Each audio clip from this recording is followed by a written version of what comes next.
Well, hello again, Manna Church. Welcome to our last day together for this week as we finish off our devotional time in Romans chapter 12. You know, throughout this entire process, I've enjoyed digging into some aspects of Christian living that really hone in on what a life looks like that glorifies God. In all reality, that is what God calls us to do and how God calls us to live.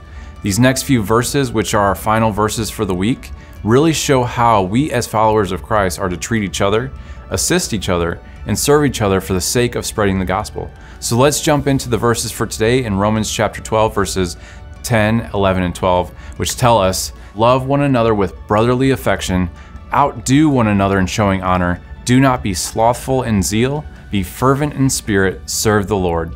Rejoice in hope, be patient in tribulation, be constant in prayer." Going back to an aspect of yesterday's Morning Manna where I talked about the deepness of the love that is shared by followers of Christ, this love in this part of the passage, is related to a brotherly affection, which is a closeness or bond that is experienced through a sort of familial relationship. One commentator I explored referred to this love as a kind of love that is expressed from a mother to a child.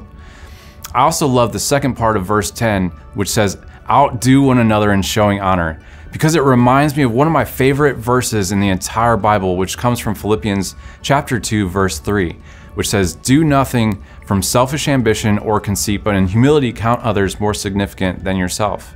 Between that verse from Philippians and our verse from today's section of Romans 12, I can just see the opportunities for application in our lives. I know Paul is talking about helping other fellow believers, and they are working in unity to build the church, but I also see this as an encouragement to find ways that I can serve my wife or even the people I work with. My time in the Army and some of the experiences that I had taught me that I am not above or too good for any small task. As long as I am helping out others who are working toward a common goal, I will pitch in wherever I need to. And that mentality is really all that Paul is trying to drive home for his readers to experience. He is exhorting us to live in a way that glorifies and serves the Lord, and doing it with a deep devotion. The hope, patience, and prayer described in verse 12 is so appropriate for believers because there will certainly be times where we will all need to focus on and celebrate the hope that Jesus has given us and rest assured during the tough times. And of course, no doubt, prayer is an enormous part of a believer's walk to glorify God. Among all the great insight from Paul today, this is where I want to encourage you to spend time in. Being in constant communication with the Father is so important. It's really like breathing. You don't just take one enormous breath at the end of beginning of your day and expect to hold it the entire time. You have to constantly take breaths throughout the day in order to stay alive, really. Prayer is just as important.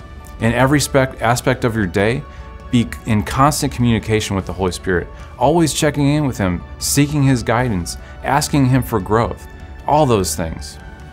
Well, all right, Manna family, it has been a pleasure hanging out with you throughout these devotional times.